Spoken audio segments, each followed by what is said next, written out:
Good. All right, so the point of this course is mostly to have you acting and thinking and running your business like a business owner, and not just a real estate agent. Everyone knows getting into this that they're becoming a business owner, but they don't necessarily treat it that way. So that's kind of the point of this course. And to talk about money, obviously.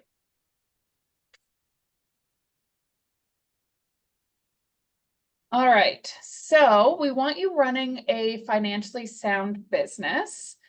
So set a profit goal that funds your big life and pursue the activities to achieve it. Estimate, save for, and pay your taxes on time. That's a big one. We're going to touch on that in a bit. Use the proven models and systems that are in the MREA and then the Career Growth Initiative. So we'll go through those as well. Review your financials monthly. You know, every business, every traditional business out there, there's someone reviewing financials, right? I'm always reviewing the Market Center's financials. You guys are also a business. You should be reviewing your financials. Pay yourself a salary and prepare now for a financially secure future. So why do you think that these things are important? So that we can make money.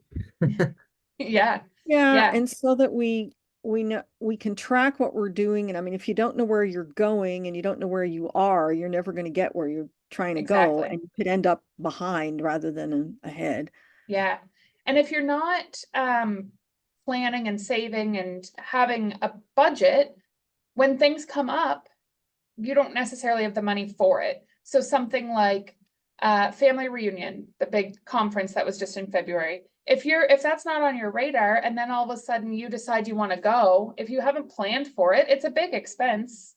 You may not be able to just pull $5,000 out of nowhere, right? It's something you need to plan for.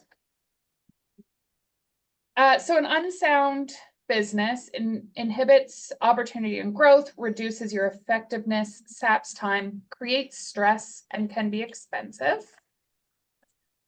And then a sound business is worry and stress-free, allows you to take advantage of opportunity and frees you up to do more, makes your money work for you, and prepares you for challenging times.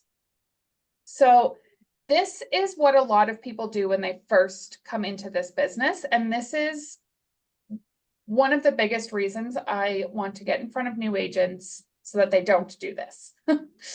So if you have a $9,000 GCI, after the splits come out going to the office, you're going to get paid $5,760.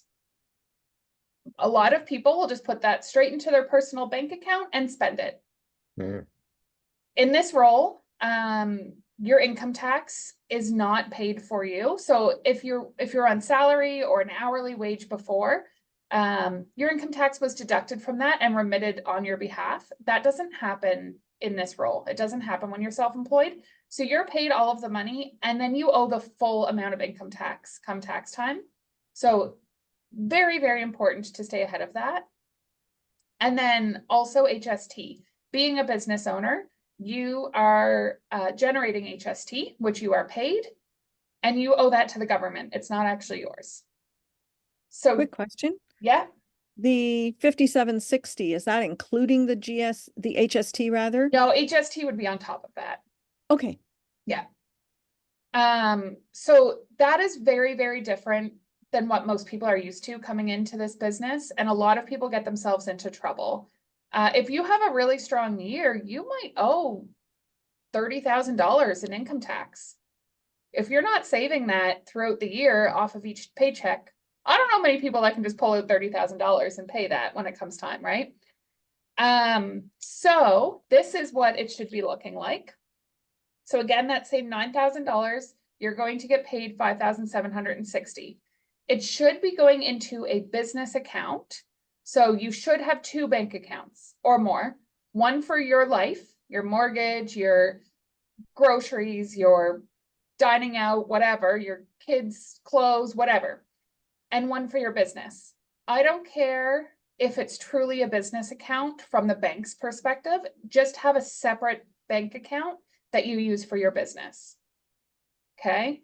The business accounts at banks tend to have higher fees, so you don't need to be accruing high fees or anything.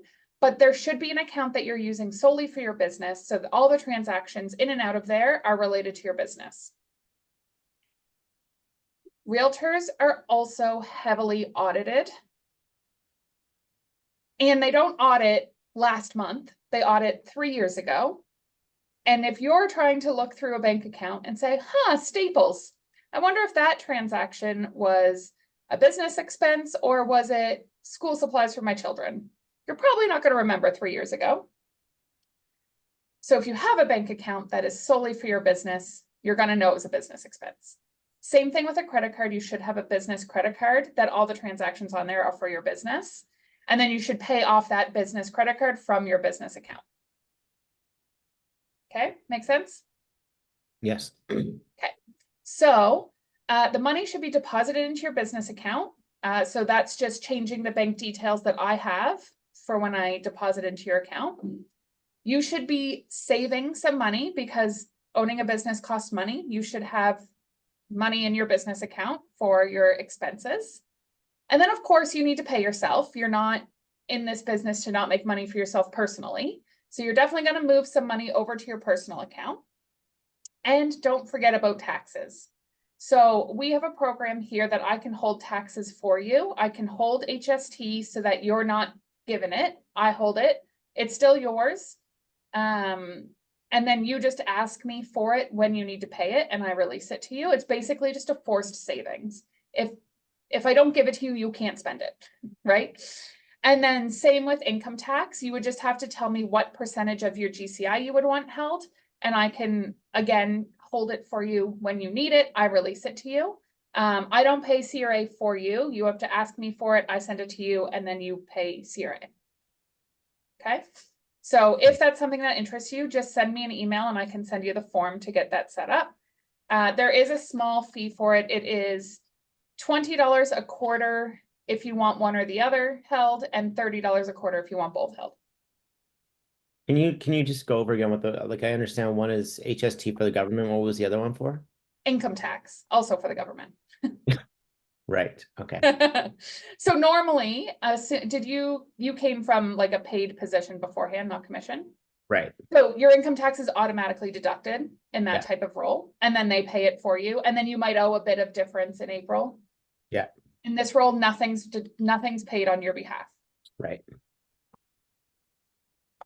Is there a self-employment tax, or is that just all of the things like CPP and stuff that you should be putting in there that normally your employer does? Yeah, exactly. Yeah, because I see this as a US kind of a formulated thing, right? Yeah. Okay. So here are some terms that you should know what they mean. So gross commission income, we often call GCI. That is your full commission before splits, before taxes, before expenses. That's that $9,000. So that's what your income is. When someone refers to income, that's it. So that's the number that's going to show up on your T4A that you get from me annually. Your volume is all of your accumulated sales prices added together. Units and closed deals are the number of units you've done. So if you help buyers purchase one house, that is one unit. If you list that house and bring the buyers to that house, that's 2 units. Okay. Net income and profit is what's left over. It's your gross commission minus all of your cost of sales, minus all of your expenses, and what's left over is your net income and profit. We often, so the award ceremony that we just had, that's calculated on gross commission, the GCI. But really the most important number at the end of the day is your net income and profit, right? You might have huge gross income, but you might spend it all, right? That doesn't help your personal life and your family. Your multi-year trends report, that's a report that KW provides. I'll go through that later. And then language of real estate, we often refer to as lore. So James, you've been to some sales meetings. Rose, I know you haven't yet, but that's part of the part of the meeting that I do, comparing last year to this year. Mhm. That's what we call the lore. A quick question, Yeah. because are we gonna, well, two questions. First of all, are we gonna get these, this PowerPoint? So we I can look. can send it to you. Okay, that would be great. Yeah. So the GCI, that's that gross commission 9,000. Mhm. So we actually get taxed on the 9,000, not on what we make from the 9,000? Yes, yes. But Okay, but you're we going get to to take deduct into the, effect all of your expenses when you're doing your taxes. So your T4A will have the $9,000 on there, but then you're split to the office and any other expenses that you incur, are you- deductible. they'll be deducted. Yeah, Okay, so that 30% that Yeah. goes to the office, I get to deduct that. right. Good to Exactly. know. Yeah. Okay. So, what will you do with your profit? We're here, everyone's obviously here to make money. That's why people get into business. And so that's to fund your big life, provide for your family, reward yourself, do something fun with family and friends. You're also here to grow your business. So that would be investing in your business, whether that's people, maybe you need to hire staff once you reach a certain level to elevate yourself even further, whether that's equipment and tools or like products, different, like maybe technology pieces or workspace, maybe you need to rent a space. And that also could be like client events, right? Grow it, like hosting client events is a great way to grow your business, but they cost money. You need money to do that. Also invest in your future. So maybe investment properties is something you're interested in. Again, cost money. Build a reserve for when the market changes. So you guys are both new, so you don't feel it so much, but we were 2020 and 2021, we were riding a high and now we're down. So saving, the agents should have been saving in that high for times like this. And then build a legacy. So maybe donating to charities is something you're very interested in, or create your own charity, something like that. Okay, so the first activity, so I sent this to you guys. It's called the Financial Fitness Assessment. It should be the first page in the attachment. Basically, it's just kind of a bit of a self-assessment. So have you started a profit goal? Do you know what you're working towards? Have you created a goal? I have not yet. It's kind of scary to do that just because Yeah. I don't want to set something that I can't achieve, but I don't want to set something so low that it doesn't really motivate me. Yeah. It's both good points, but you'd need to, if you don't know what you're working towards, you don't know what you're trying to do. So Yeah. I'm going to send you guys a spreadsheet as well after this, which kind of goes through, it starts with your net income. What do you want your net income to be? And then it works it backwards. So if that's your net income, what is your cost of sales? What is your business expenses? So that gives you what your gross commission needs to be. And then it says, okay, well, if you need to earn that much in gross commission, how many deals do you need to do? So what's your average commission? Divide by that, that gives you the number of deals you need to do, right? That makes it a little more manageable when you kind of work it backwards. So I'll go through that spreadsheet at the end as well, and I'm going to send it to you guys and give you homework so that you can work towards setting a goal. Okay. Sounds good. So again, do you have a written budget for your business? It's really hard as a new agent, because you don't really know what you spend to run your business. So we'll go again, that spreadsheet really breaks it down. We'll go through that. Do you have a separate bank account for your personal account and then your business account, like we already talked about? And same with credit card. Do you save your tax money so that you're not scrambling in April? Do you have a accountant? Do you track your miles, your mileage? Do you keep receipts for your business expenses? Okay, so this sheet is really just kind of to make you self-aware. and to maybe make you aware of things that you need to be doing that maybe you're not doing already. Okay.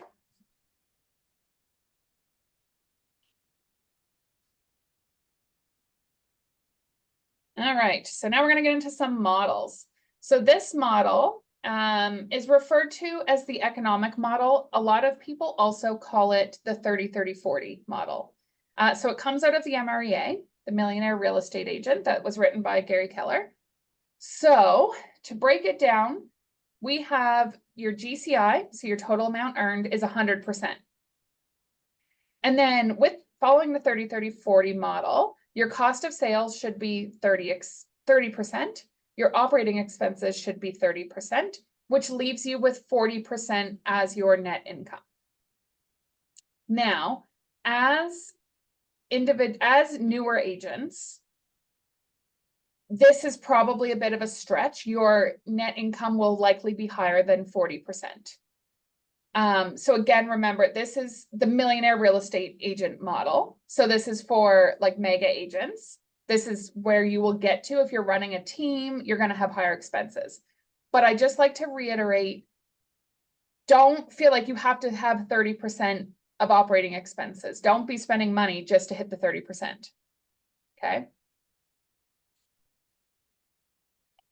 So what that looks like in money, if your GCI is 10,000, your cost of sales would be 3,000 is 30%. Now that's starting out, that's going to be higher than 30%. And then as you cap, it'll start reducing to bring it back down to 30%, right? Because your cost of sales, you're on a 30% split, but also the 6% royalty. So right away we're at 36%, but once you cap, it'll start averaging back down to 30%. And your operating expenses might be lower to compensate. Right, to balance it out. Operating expenses would be 3,000 and then leaving you with a $4,000 profit. All right, so the flow of money. So what's the goal of business? Make money. Profit, right. So this is the formula that gives us profit. So your income is what comes in, your expenses are what goes out, and your profit is what's left over. Now, we like to look at it differently. So it's easier to start with to look at profit as your goal. So what do you want your profit to be? Then figure out what your expenses are likely to be. And then that will tell you what your income needs to be to hit your profit goal. Does that make sense? Kind of work backwards. Okay, so your income is your commission. So in Nova Scotia, it's usually, well, it used to be 2.5% per side. Now sometimes it's down to 2%. So somewhere between 2 to 2.5%. So that would be listings income, buyer income, and referral income. What goes out would be both cost of sales and operating expenses. So cost of sales only exist if you have a deal. So they only exist if you're paid. So cost of sales would be your commission splits to the office. Those only exist if you have a closing. We don't take 30% of nothing, right? If you don't have any closings. If you're paying out referral fees, those would be cost of sales. Oh, so here's just an example of what that looks like. Oh, so back to that first example. So we start with that $9,000 commission. We take off 30% of 9,000, which is 2,700, and then 6% of 9,000 for royalty, which is 540, leaves you with the 5,760. Eventually you'll cap on the 6% royalty. So we're just going to take the 30% of what we call company dollar, and that leaves 6,300. And then eventually you will be capped on both. And in our office, we have $150, we call it a cap fee. It's basically a transaction fee, only exists when you're capped. So that's the only thing that would come off, leaving you with $8,850. So first you cap on the royalty. I didn't realize there were 2 stages to capping. Well, we don't, the 6%, which is the royalty fee, we don't consider that capping. But that does cap at $3,000 a year. Okay. But it's this one. So when you're an individual agent, your cap is 20,000. When you're on a team, it's 10,000. That's when those capper posts you see, that's what that means when they hit the cap for the company dollar. Okay, so sorry, can you go back? Yeah. So on the company dollar, so I'm part of a team, I'm part of CRT. Yeah. So my cap is $10,000. Yeah.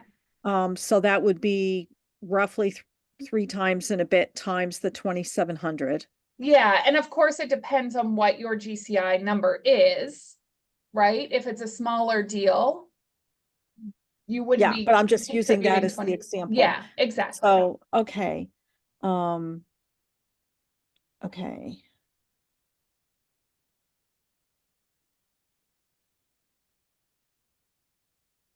Is that good?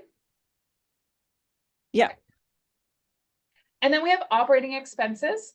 These expenses exist whether or not you have a deal. So you get a monthly bill from me. Those are operating expenses. You get a monthly bill from NSAR. Those are operating expenses. You have auto expenses. Those exist whether or not you have a closing. If you're running around with a buyer and they decide to rent, you still owe the gas, right? So stuff like that. Do you guys understand the difference between operating expenses and cost of sales? Okay. And then of course, what's left over is your net income and your profit. So again, everyone focuses on GCI. That's what awards are calculated off of. But the net income and profit is really what matters at the end of the day. This is what benefits you and your family, not the GCI. All right, so I think this is the next activity. So this is kind of what I talked about. I do have a spreadsheet that I'm going to send you that kind of helps you with the math more so than a piece of paper. So it's a lot easier to process and break things down if you start with a goal for your net profit, your net income, what you actually want to make as James or as Rose, not your business, right? What you want for yourself at the end of the day. Mm. So in this example, they have 250,000. So that means they need their gross income needs to be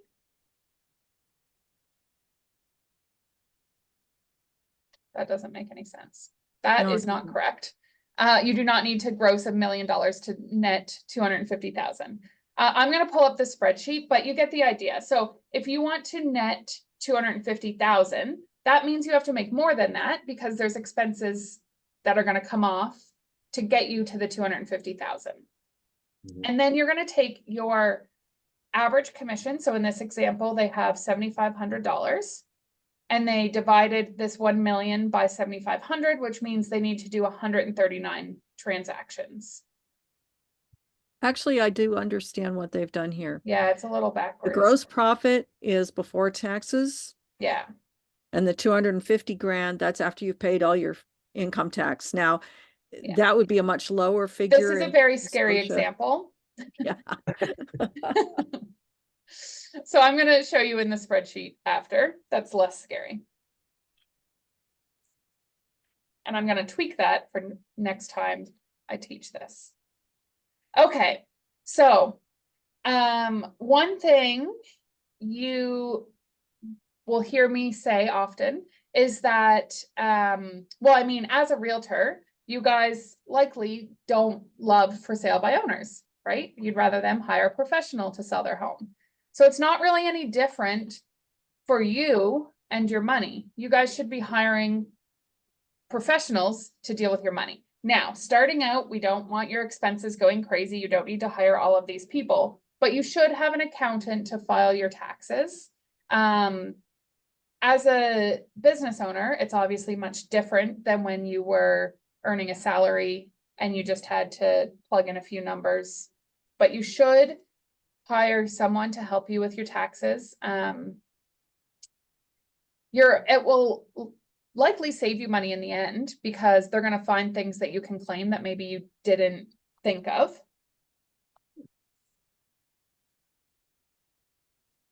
One tip on that I learned Yeah. from an accountant, they said, do all of your, your receipts and all of that kind of stuff. Don't just hand a box full of stuff Mhm. to the accountant. You do that every month, partly because you'll have a better idea of where you are and what you're spending money on. But Yeah. second of all, it's all done. That's hours and hours and hours that otherwise you have to pay for. And that Exactly. could save you hundreds, even thousands of dollars a year. Plus, you will be a better business person for it. And that's one of the best pieces of advice I ever got. I got it years ago, and that really helped me with my business. 100%. That's a covering really Europe. good point. So yeah, just keep your expenses in a spreadsheet. Keep the receipts. You still need to keep the receipts, even though Yep. it's in a spreadsheet. But do that work, A, so you don't have to pay your accountant to do it. And B, you're right, it gives you a better handle on your expenses. So you know what's going on. Okay, so bank accounts, we already touched on this. But again, just make sure you have a separate account and credit card for your business. Now, a lot of people will also set up a separate account for their taxes. Instead of me holding it, they'll take it, they'll get paid it, but move it into an account that they don't touch. It's better for you to do it that way if you have discipline, because depending on the bank account, you could earn some interest on that money rather than me, or well, not me, but KW earning the interest on it in the account. But if you don't have discipline, and if you're going to dip into that and get yourself in trouble, then just have me hold it. So you're not, I have so many garnishments. I don't want any more. Pay your taxes. Is that 15%? So HST, yes.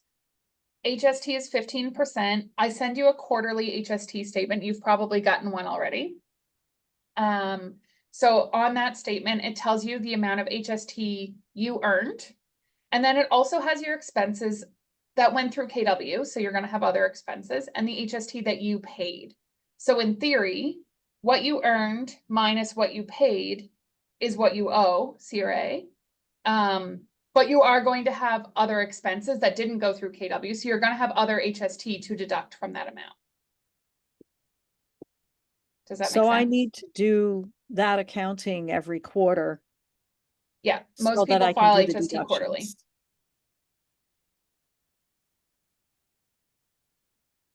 Does that make sense, James? No. Okay. Um, I will pull up an HST statement as well. Remind me at the end of this. Okay. I guess I'm wondering how much, if we do the savings account ourselves for the taxes, how much of the GCI should we be putting in? Okay, so HST is, it shows you what HST was paid to you when you get paid. So Right. that for HST, just move that over. You'll have a bit of extra at the end because you'll deduct your expenses and then you'll get a little bonus paycheck. Okay. For income tax, it's impossible to tell you. It's always going to be different. It likely will be somewhere between 20 and 30%. It depends on how much money you make. It depends on how much money you spend. Depends on all the things. Yeah. Now, you hear about people jumping tax brackets, right? So it's always changing. It depends. Year to year is always going to be different. 20 to 30% of GCI usually ends up going towards income tax. Okay. Okay. Right. Thanks. You're welcome. All right. So then we get into your business entity. You guys would both be sole proprietors right now. You can incorporate. There are some tax breaks if you incorporate. I'm not an accountant, but what I suggest is once your GCI starts hitting around $100,000 a year, it may be time to ask an accountant when it makes sense to incorporate. Most times I hear that accountants will say when your net income is 100,000, it makes sense.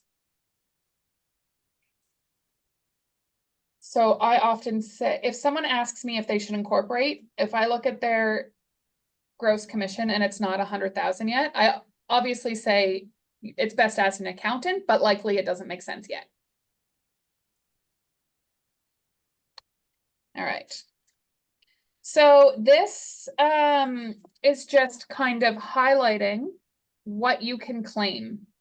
So realtors tend to claim everything. We had a realtor one time who claimed their clothes. And then we're audited and they got in trouble. So be careful what you're claiming. So accounting fees are definitely a business expense. Definitely claim those fees. Auto fees are both. You use your car for both your business and your personal life. So you can't claim the full amount. You can't claim all of your car insurance. You can't claim all of your gas. They know that you don't only drive for work. Business cards are definitely a business expense. Cell phone, again, both. Accountants will, again, this is why you should have an accountant to help you determine how much to claim. Clothing is a personal expense, as much as people like to argue that it's a business expense. It's not. CRA does not agree. Computers, both. Now, I would say a little more business than personal. Groceries are personal. Unless you are hosting a client event and you're buying groceries for the event, then that would be a business expense. Health insurance is a personal expense unless you're providing health insurance to a staff member. Home, like your mortgage, your rent would be personal. Now, a lot of accountants will claim a small portion for a home office. You are allowed to do that, and there's a whole calculation for Yeah. it. That's why accountants are Yeah. handy. Oh yeah, that goes down here. It goes to both here. Yeah. Your meals are both. You can obviously treat a client to a meal and claim it. You can claim 50%, not the full amount. Don't claim every restaurant you go. Don't claim every meal. They'll catch on. They know you don't. Especially if it doesn't align with the amount of business you're doing. If you don't do a ton of business, but you're claiming 1 million meals, they're like, whoa, you don't have that many clients to take to that many meals, right? A professional organization. Gym membership is not a business expense. Some people say that they need it to look professional, but it doesn't fly with CRA. Movie theaters, no, you're not going to take a client to a movie theater. Travel, Unless you're hiring it as a venue. Yes, if you are hosting a client event at a theater, then sure, but likely not the setting for a client event. Travel to a conference, they used Family Reunion on this. That is a business expense, but a vacation is a personal expense. And then website fees are definitely a business expense. Okay, so auto deductions and home offices. So these expenses are always the most complicated, the ones that people confuse what they can claim, what they can't claim. Again, you should have an accountant to help you with these. Auto deductions, it's a really good idea to get a mileage tracking app. So the popular ones I've heard of are MileIQ, Hardler, it's HARDLR, and then QuickBooks also has a mileage app. Home office we touched on. Yes, there is some pieces of your mortgage that you can claim, but no, you can't claim your full mortgage. Entertainment and meals, you can claim 50%. But keep your receipts, keep detailed records. What client did you take? Because if you get audited, they're going to want that. And then travel expenses. If it's business travel, yes, you can claim it. If it's personal travel, no, you cannot. A lot of people will duck into a KW office in a city they're going to for personal so that they can claim the travel. A tip also on receipts that I learned a long time ago. Yeah. Because sometimes what you'll do, I mean, everybody's different. Some people do it every day, you know, I'm not that OCD. So always I scribble as soon as I get home. Yeah. I take out the receipt and I scribble on it what it was for, and if I took someone out for a meal, the Yeah. name, the full name. Yeah, definitely keep their names. Because A, that helps you, but if you get audited, you can say, well, see, tip, tip, tip, tip, tip. Yeah. And it's all there. Yeah. I'm a fan of spreadsheets. So I would dump that into a spreadsheet. Obviously, probably not going to do it daily, but you're going to compile the spreadsheet for your accountant anyway. So you're not paying them to make a spreadsheet. So just have a notes column, right? Here's my expense. Here's the subtotal, the HST, the total, and just put a note. Meal with Joe Smith, right? Can you deduct All tips? right. So again, goals. And to touch on James's point, goals should not be wishful thinking or someday goals. They should be achievable and accurate. So setting goals at the beginning of the year will really help you get focused to what you need to accomplish that year. And then actuals are the numbers that you actually hit. All right, so we have some, they call them financial scorecards. So a profit and loss statement. A lot of people also call it an income statement. This is the spreadsheet that I'm going to send you guys. So basically, it's going to have your income on there, what you made, your expenses, what you spent, and then your profit, which is what's left over. And then you can also have a balance sheet. Most realtors don't keep a balance sheet. You typically don't have that many assets or liabilities in this business. Now, like KW has a balance sheet and large teams would, but as new agents, I wouldn't worry too much about a balance sheet at this point, but it is a great habit to get in the habit of keeping a profit and loss statement. So this just kind of breaks it down a little bit. And again, these percentages are suggestions. Do not spend money just for the sake of spending money to hit these percentages. That is not what they're for. Remember, this all came out of the MREA, which is the Millionaire Real Estate Agent. So these are based off of mega agents. So don't spend money just to hit these percentages. When you become a mega agent, these are likely what they will be. Okay.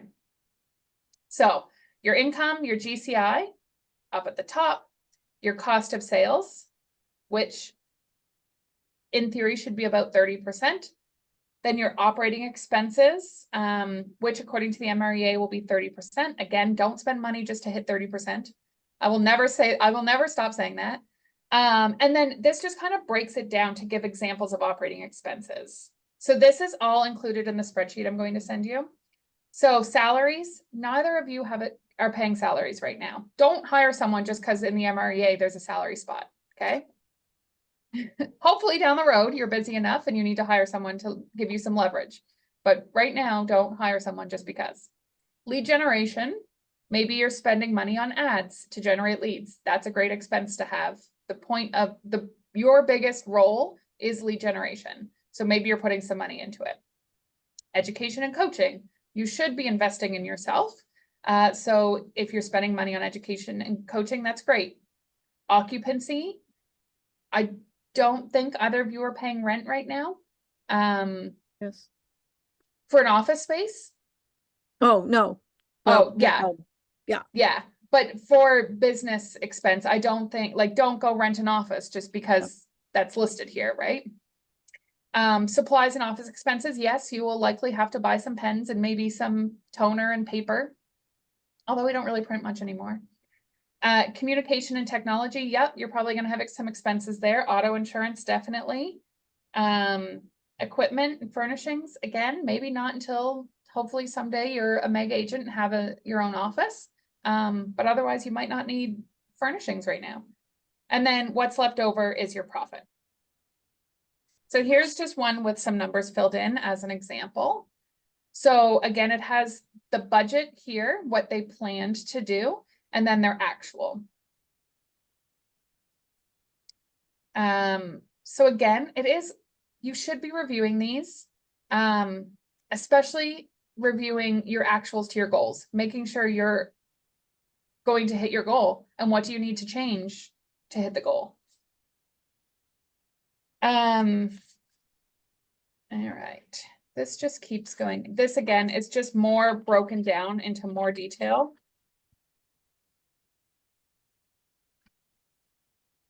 I'm going to show you the spreadsheet, which is a little easier to understand, and you can actually plug numbers into it. All right, so budgeting. You should have a personal budget and you should have a business budget. Online banking makes budgeting so much easier. It literally breaks it into categories for you and tells you what you're spending. So use those tools. I mean, if you have I have the RBC app on my phone, it loves to tell me how much I spend on eating out, and it loves to tell me how much I spend at the liquor store. Drives me crazy, but it is helpful. And what is that app? Sorry, What is that app? just my RBC app. Oh, okay. Yeah, so it loves to say you're over budget at NSLC this month. I'm like, thanks.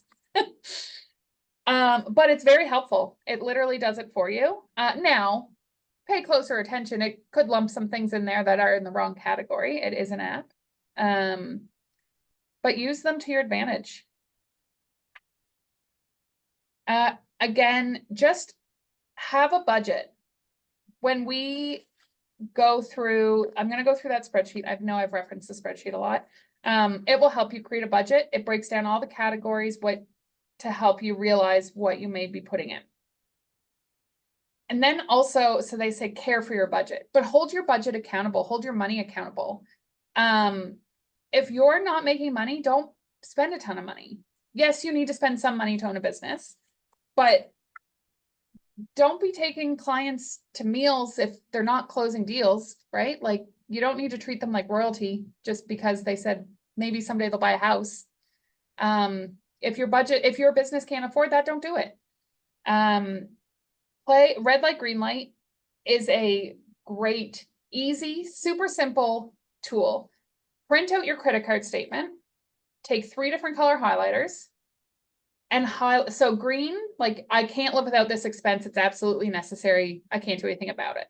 Highlight those items with that. Pink, I don't know what this expense is. I didn't know I was still paying for this. I signed up for the free trial and forgot to cancel it. Highlight it pink, and then when you're done, cancel it. How many times do you sign up for something and then forget for the free trial and forget to cancel it? And then yellow might be, I don't know, I like it. Maybe I should evaluate this expense some more. Maybe it's a lead generation tool and you're like, oh, I didn't really realize it was costing me that much money. And you should look into how much money that is making you to see if it's worth it, right? And again, review your budget to make sure you're sticking to your budget. All right, so again, make a P&L, profit and loss statement. And then we have what's called a trend report. Multi-year trends is what you'll often hear us call it. So this is a report that KW generates for you. You find it in my KW. Now, both of yours won't have too much data on there because you haven't been licensed for very long, but it tells you your closed units. So for every year that you've been licensed, or sorry, for every year that you've been with KW, it will tell you how many closed units you closed each month. Okay. And then, so then it obviously gives you the total for the year, and it tells you your month over month change. So that would be, this isn't accurate, but it would be, oh yeah, it is. So November to October, there was a 0% change. And then your year over year change. So going from 17 units to 26 units, 600% increase. So it breaks it down into all these different categories. It's a very useful tool for tracking. Oh, all right. And then, of course, money is not everything. You're obviously in the business to make money, but you can't ignore every other aspect of your life. Your physical health, personal life, your relationships, things like that. Just make sure you're not ignoring all of the other things. That is life. All right. And so building your future. So this says here, disaster strikes when you least expect it. Are you prepared to deal with it? So not only do you want to consider disability insurance and a reserve for when things go wrong, you should also be preparing for retirement. So I recently had an agent actually call me and say, I have to get knee surgery. So how do I apply for a short-term disability? I said, well, you're self-employed, so you don't get that. And she said, what? I was like, yeah, when you're self-employed, you don't pay into those things and you don't get them. She said, well, what am I supposed to do? And I said, you should have saved some money to get you through the few months that you're going to be laid off. So think of those things ahead of time. You should be squirreling away money in a role where your income is not guaranteed. You should save for rainy days. I know it's a corny saying, but it's true. And then of course, a little plug for profit share. Do both of you understand profit share? James, you've heard it a lot. Rose, yeah? All right, so profit share, again, takes very minimal effort. I can tell you, you guys probably haven't heard the story of how I got the first person in my downline. It's a really funny story. I was actually at family reunion in New Orleans. I was wearing my badge that we all wear around our necks, and I went to the mall, and I was in a perfume store. I was the only person in the store, and the cashier said, oh, are you a realtor? And I said, no, actually I work at a real estate company. I'm here for the conference, but I'm not a realtor. She said, oh, I think I might get my license. And I said, oh yeah, that's good. And I handed her a business card and I said, well, if you do, and you ever want to talk to someone about KW, feel free to give me a call. A year later, she called me and said, I became a realtor and I joined KW and I named you as my sponsor. That's the first person I got my downline. Now that is not really, you can't duplicate that. That was very, very crazy. But when you do a deal with someone, if you think that they fit, so easy to have a conversation. People naturally complain. So if they start complaining to you about business, just say, oh, well, would you mind if my team leader calls you? There might be something we could do to help you with those things. They come, name you as a sponsor, you're earning income for that conversation. And it's a real thing. A lot of people think it's hokey, but there's that's how I do my house projects. I just justify me spending money on gallons of paint over and over again by spending my profit share money on it. It's not a good savings plan, but I like to do those things. All right. I'm going to pull up this spreadsheet that I keep talking about.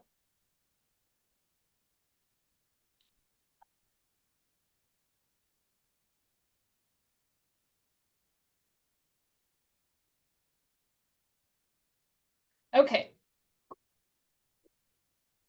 So we start with kind of a bit of goal setting. So the first number you're going to enter is your desired net income. So that's after all your expenses, what you want to have earned. So let's say it's $100,000. If we're following the 30-30-40 model, that means 30% of that would be 75,000 for expenses and 75,000 for cost of sales. And then that means your gross income would have to be 250,000. Now, that's not necessarily accurate. So you can fill in what you actually expect your cost of sales and expenses to be. Again, it's hard when you're first starting out because you don't have the year behind you to see what your past expenses were, but I can help you make some guesses if you'd like. So I put in, sorry, because cost of sales for us would start at 36%, right? Yes. So you cap. So okay. Rose, for you, it would be 13,000.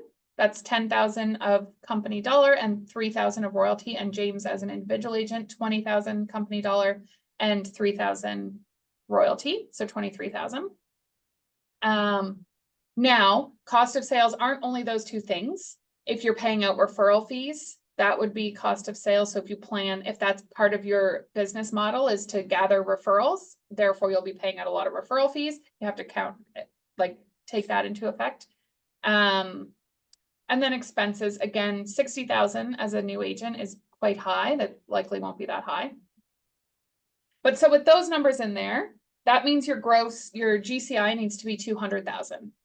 Okay, so 100 plus 60 plus 40 is 200. If your average commission is $7,000, that means that your unit sold needs to be 28.6. Okay, makes sense?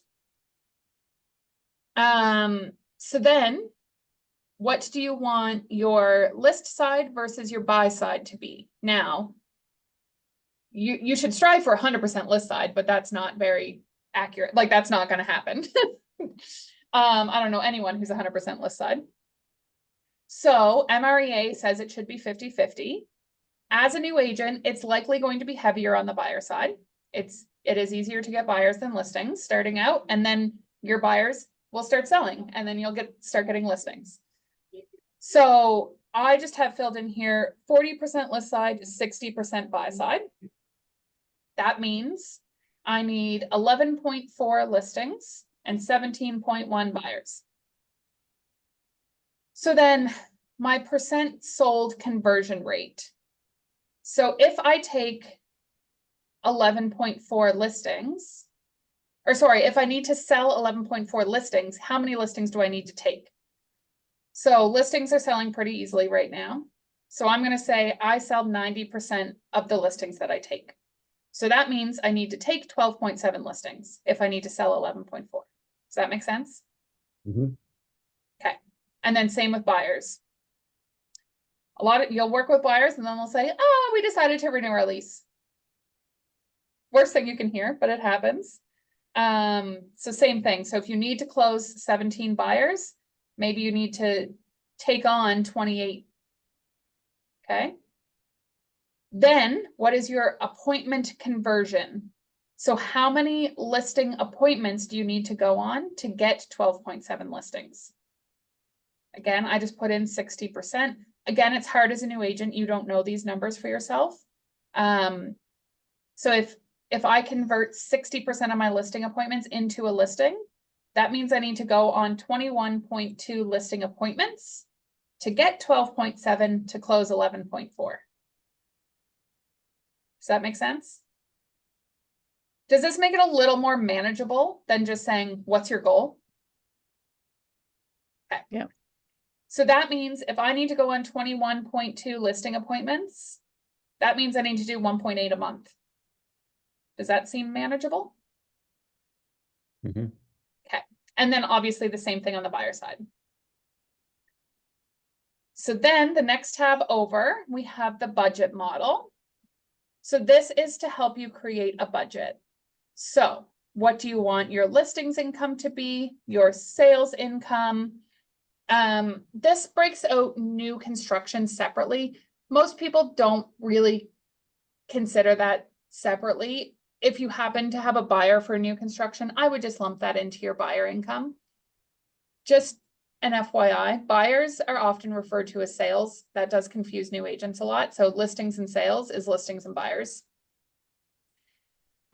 If you happen to represent a builder as a seller, you may break out that commission separately because you would have in theory, many deals with them, right? If you're selling their new construction. Referral income. We don't do leases in Nova Scotia, so you can skip that. And then if you were getting income from transaction fees, that's mostly if you're like a licensed assistant, you might be getting income on transactions from your team. And then it breaks out commercial as well. So then cost of sales. So if we go back to this slide, if you plan for your GCI to be anything over 66,000, you will cap. Your GCI needs to be $66,666.66 to cap.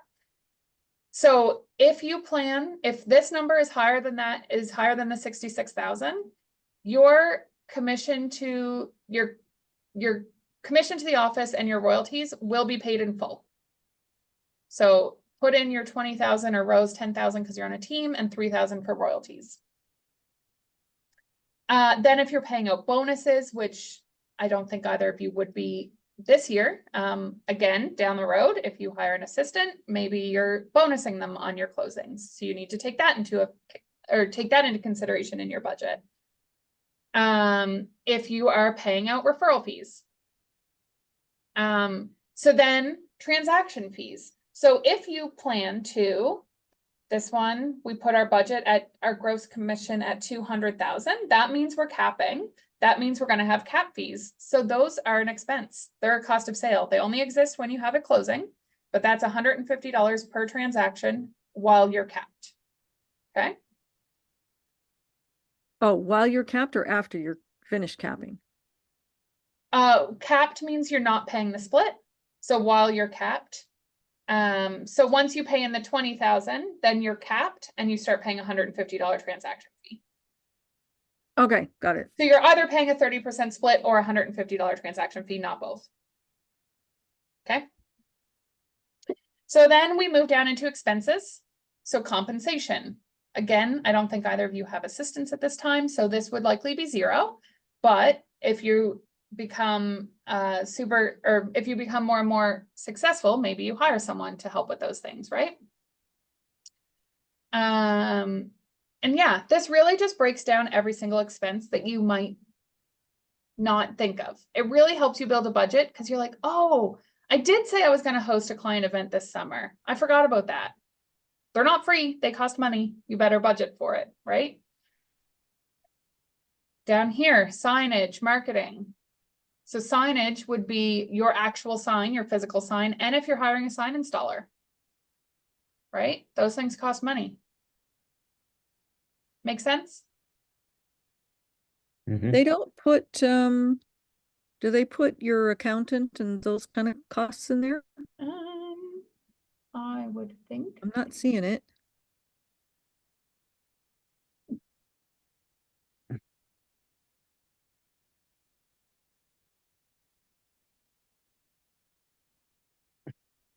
I would put that under admin because Yeah.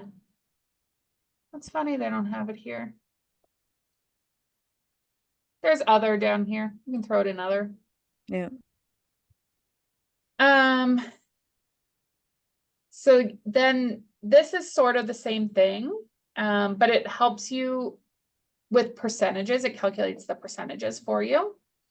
And then here it gives you a summary. So it just kind of collapses all of the, like this is very expanded with all the things, all the sub categories, you know, this summary just kind of condenses it to give you an overview.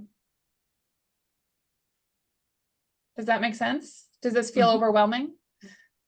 Of course. Now, Little this is using Google Spreads, right? This is in Google Sheets, yeah. Okay, because I guess I use a Mac and a lot of accountants don't, so this would be the best. Yeah, Simply because you have, I know nothing about Macs. You have not Excel. You have whatever.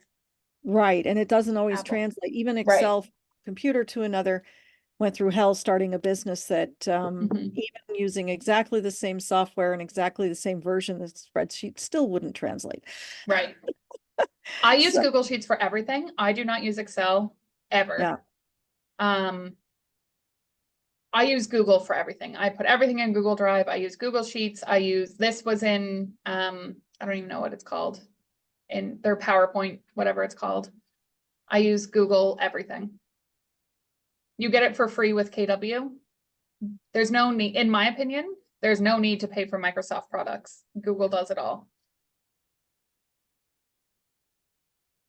And I live in spreadsheets. I have a spreadsheet to keep track of my spreadsheets, and I still use Google Sheets and not Excel. Okay, Well, James, I I have a said Mac I was and going to show I've you never an had- HST statement. I've never had any Microsoft products on my Mac ever. So Yeah, it's honestly, they take so long to open, they frustrate me.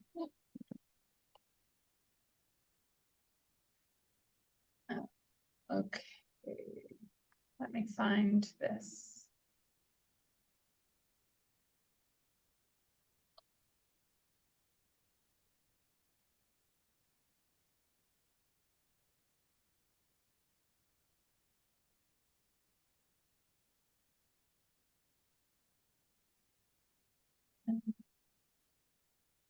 Okay, so here, I'll just go through this too. This is another course I do. It just kind of goes through some of the reports and things you'll get when you get paid. So the first thing is my KW report. So I touched on the multi-year trends in the last slideshow. So to get that, you go to mykw.kw.com. It's the same login credentials as Command. And then there's a reports button right here. When you click that, it opens this page. And if you go to reports and then associate, there's multi-year trends, and it pulls up your multi-year trends.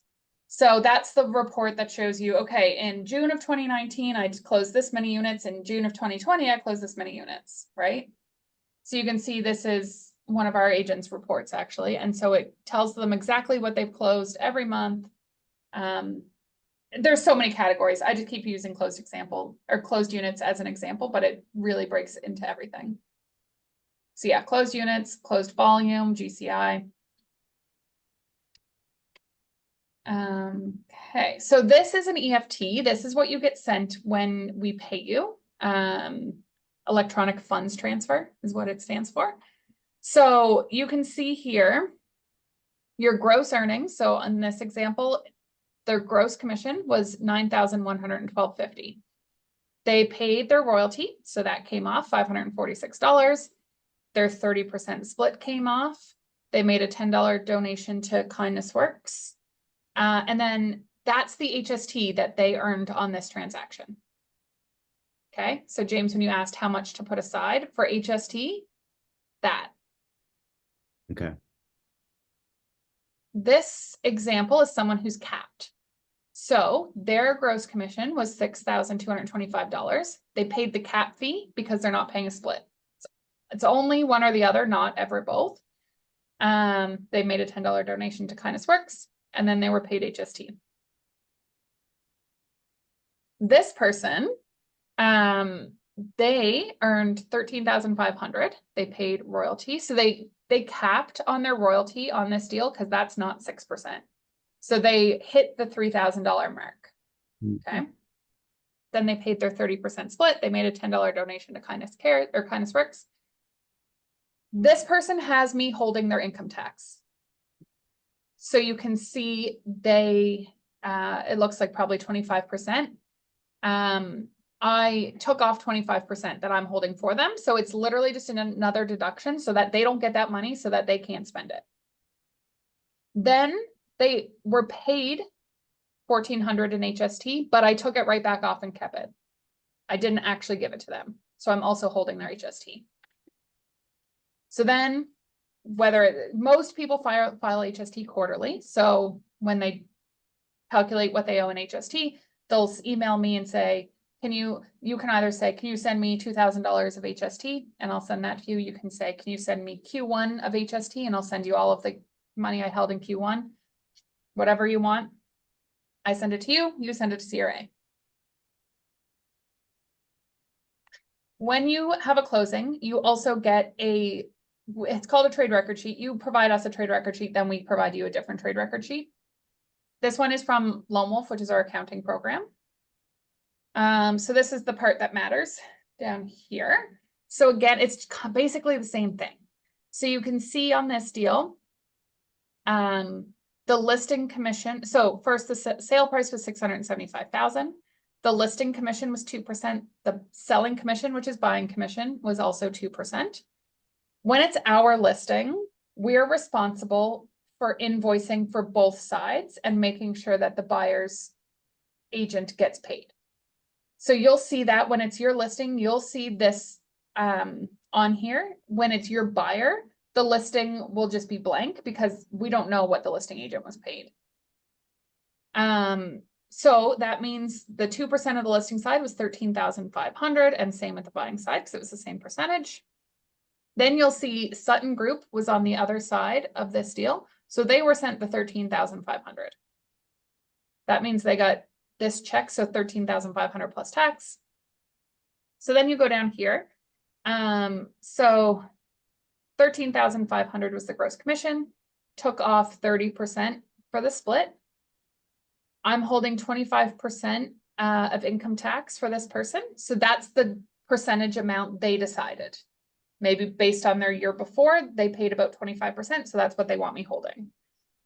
They're $10 for Kindness Works. And then, yeah, see, so they capped on royalty. So this is usually 6%, but they would have hit the $3,000 mark. So they only paid 1.03%. Does that make sense? So you're sent both of those documents when you get paid. When you cap on your royalty, it's not actually a cap then. No, that's not what we call capping. It's the 30%. That's when we say you're capped. So you actually pay more, like you pay more than your $3,000 royalty per year? It's just a smaller percentage once you hit three No. So this person would have, let me do some math. This person, before this deal closed, they would have already paid in $2,860.40 towards the 3,000. So they only owed $139.60 Oh, I see. to Okay. hit 3,000. Okay. So on each sale, you're billed, Yeah. quote unquote, 6% toward your royalty cap. Right. Until you Okay. hit 3,000, then it stops. And so the royalty is the money that goes to Keller Williams International. Mhm.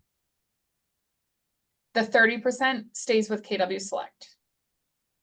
And that 30% is also part of your cap Yeah. for that. So once you've paid in, let's say it was, 2,500 for each of 4 sales Yeah. for me being on a team, then right. So then after that, I would get my full 100% minus Exactly. $150. Exactly. Got it. And so Okay. keep in mind, you roll, that's per year. Everyone's year is different. So it depends on when you started. Rose, did you start in February, I believe? Yeah, I signed on at the end of February. So your year would be March 1st to February 28th every year. So March 1st is your rollover Okay. date. Which is when everything sets back to 0 and you start again. Hmm. Okay. Everyone's, if you think about it, everyone's year needs to be different from KW's point of view, or else in January, everyone would be paying us money, but then come December, everyone's capped and we have no money to run our business, right? So everyone's year is different. Okay. So it actually goes from your start date. Yeah. Okay. I didn't know The that. first of the following month.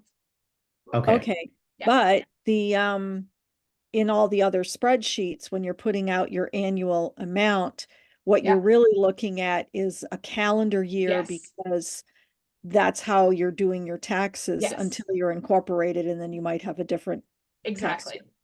Okay. So I've picked up that more than I happens sometimes. thought. We're getting into some mud here, but sometimes, so at the end of the year, I'll send you your T4, and then I also send you another document that tells you your income and then all of your expenses for the year. And so sometimes, just depending on how the year falls, sometimes it'll show your cap. Maybe you ended up paying more than $10,000 that year, but it's based on like, it's not your year, it's the calendar year, and it depends when you were capped, when you weren't capped, kind of thing. Anyway, Okay, you really lost getting me. into some mud now. Okay, so this is the tax worksheet that I send you every quarter to help you file your HST. So the top half shows you all of your deals. So this person in this quarter had 6 closings. So there's their gross commission, what was deducted, which leaves you with what was taxable, and then the HST. So their gross commission was $1,150, but we took off $414. That's in splits and whatnot. So that leaves $736 is taxable for HST. Income tax is different. This is just HST. So $736 times 15% is $110.40. So that's the HST that this person earned on this deal. So then we look at the whole quarter. Here's your totals down here. So they earned just under $4,000 in HST for this quarter, but they also had expenses in which they paid HST.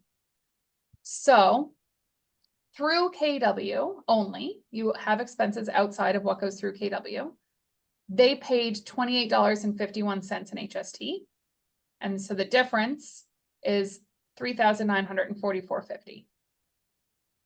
And that make then when sense? you pay, there's other fees that you pay, like your licensing fee and stuff, and that has HST. That's deductible as well. Yes. Both the fee Yes. and the HST. Yes. Okay. So I do my best to help you, but obviously the expenses that don't go through here, I can't put on the report. So Right. you're going to have fees from NSAR, you're going to have gas, you're going to have all the other expenses, right? They don't go through KW. I can only put the expenses that go through KW on here. And then this document here is what I send you at the end of the year with your T4. So it tells you your gross commission per month up at the top. and then for the full year. Then this portion here is your cost of sales. So these only exist if you have a closing, right? So this person was capped until July. They started paying a split again. So you can see, so we do have other splits other than the 30%. You need to guarantee your cap to move to those, meaning if you don't make enough to pay in that company dollar, then you owe the difference at the end of the year. So we don't do that starting out. That's for more experienced agents down the road. So this person switched caps throughout the year. That's why you can see both. But so he was capped. He wasn't paying any split for these months. See that? And that's then how in you July- owing more than 10 because you finished off, say, January, February, you finished last year's calendar year's cap, but Right. you're, yeah, okay, now I get it. Yeah. And then, so he was paying cap fees when he was capped and not paying a split, right? Mhm. And then, so I'm holding income tax. So you can't, that's not a cost of sale though. You need to take that out. You need to ignore that when you're calculating. Your accountant would know that. And then your donations to Kindness Works, royalty. So here we have your gross commission total, your total for each cost of sale, and then your total cost of sales, and then the difference. And then again, your expenses. So these down here are operating expenses that went through the office. You look like I'm overwhelming you, James. Yeah, look, I've been looking at too many numbers and Yeah, you're It's all losing. good. I send Not you these good. documents to forward your accountant. Okay. So, and these documents here, these examples, Yeah. we have access to them through MyKW? So no, only this report is on my KW. Everything Okay. else I showed you comes from Lone Wolf, which is our accounting program. So I send those to you. Okay.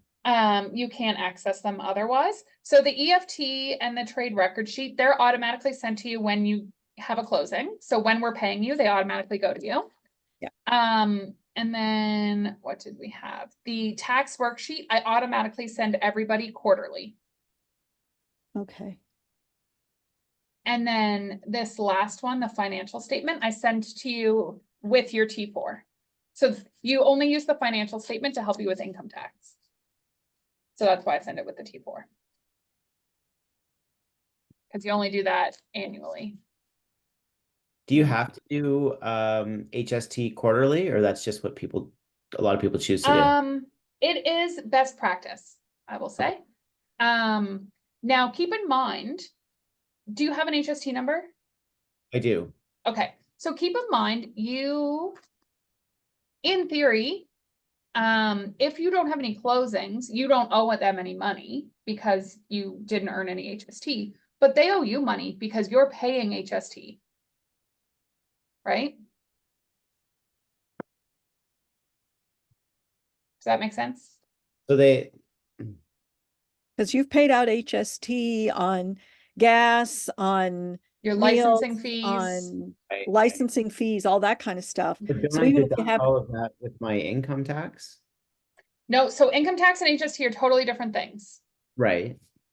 Okay, so So the deductions that I'm saving my receipts for go on Yeah.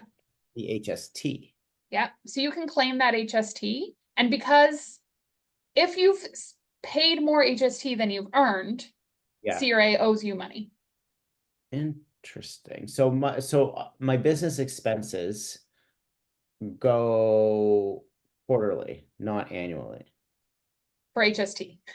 Income taxes HST. annually. For the part right. of the part of your expense, let's say you went to the dollar store and you spent $10 on pens.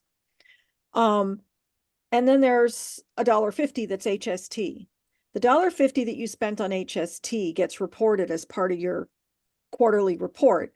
Yeah. And let's say you earned $3 in HST from a sale, but you spent $1.50 in HST on the pens. So you owe CRA $1.50.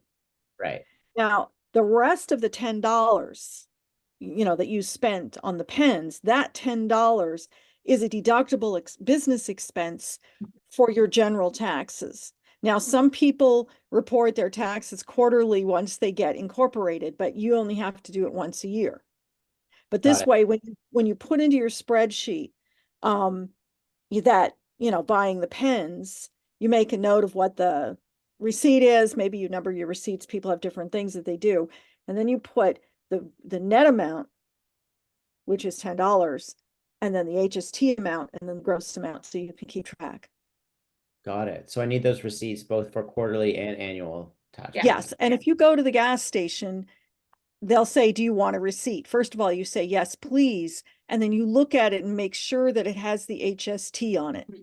Mhm. Some receipts, they'll give you the receipt from your debit card or whatever, but you Right. Yeah, need the that's not full actually the receipt.